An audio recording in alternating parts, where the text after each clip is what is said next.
एक समय की बात है। एक सुंदर और शांत गांव था। उस गांव में बहुत सारे लोग रहते थे। गांव के किनारे पर एक पुराना मकान था, जिसे लोग भूत वाला घर कहते थे।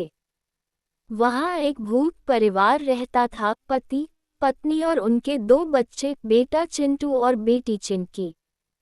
वह भूत परिवार बहुत शांत था, किसी को नुकसान नहीं पहुंचाता था। लेकिन उनका बेटा चिंटू बहुत शरारती था। उसे मजाक करना और लोगों को डराना बहुत पसंद था।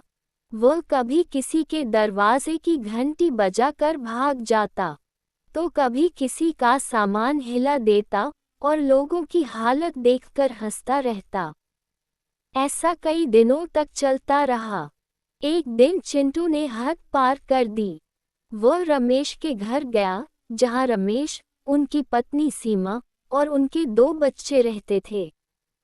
वहां उसने रमेश के बेटे लड्डू को इतना डराया कि वह गिर पड़ा और उसे चोट लग गई।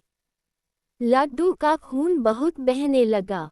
ये देखकर उसकी माँ सीमा बहुत डर गई और रोने लगी। फिर रमेश ने कहा, मैं एक तांत्रिक को जानता हूँ, जो भूत प्रेतों को काबू में कर सकता है। दोनों तुरंत तांत्रिक के पास गए और सारी बात बताई। तांत्रिक ने मंत्र पढ़कर चिंटू भूत को अपने वश में कर लिया। कुछ समय बाद चिंटू के माता पिता अपने बेटे को ढूंढते हुए गांव पहुंचे।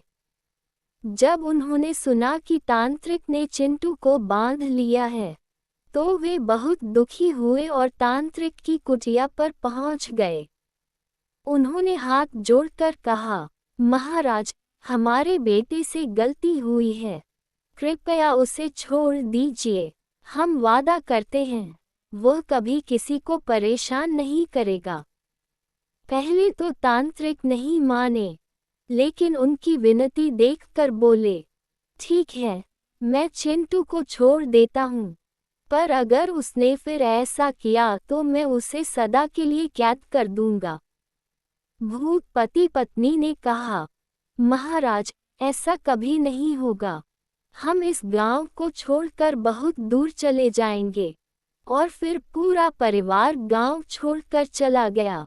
वन सीख मॉरल, बिना कारण किसी को परेशान नहीं करना चाहिए, क्योंकि बुरे काम का हमेशा बुरा अंजाम होता है। अंत में, अगर आपको ये कहानी पसंद आए हो, तो हमारे चैनल को लाइक, शेयर और सब्सक्राइब जरूर करें। दिल